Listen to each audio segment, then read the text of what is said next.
This idea is just so comical. I had to point it out.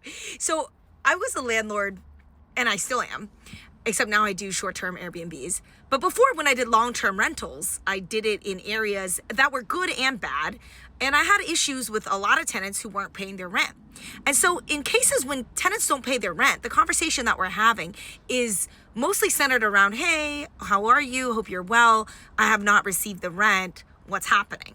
And then you proceed to receive some sort of sob story. So it's like, oh, I'm struggling with this or that, and I can't do this or that.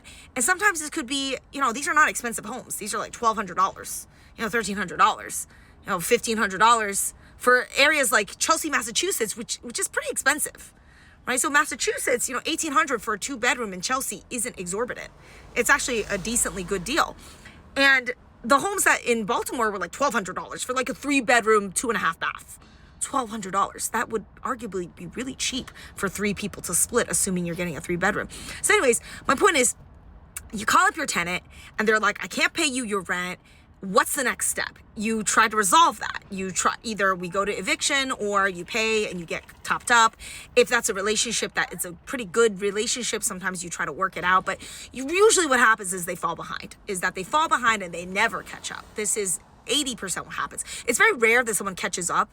They most of the time will continue to take advantage of your kindness for letting them go that one time, and then you're behind on all the eviction filings, and that's just like a judicial process. But anyways, what you never should do, just real estate 101, as a landlord, you never should get involved with your tenant's way of life. You should never, ever critique them and say, hey, buddy, I noticed you got a BMW. Why don't you downgrade to a Toyota so that in the future you can pay your rent?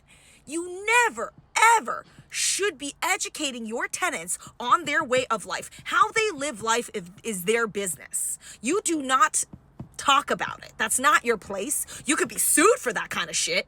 That could be looked at as like harassment. Like, you should never open up your fat mouth to tell your tenants how they can get their financial life in order. They don't want to hear it. And in fact, that would be considered inappropriate. Real Estate 101, thank you for coming to my class. Do never,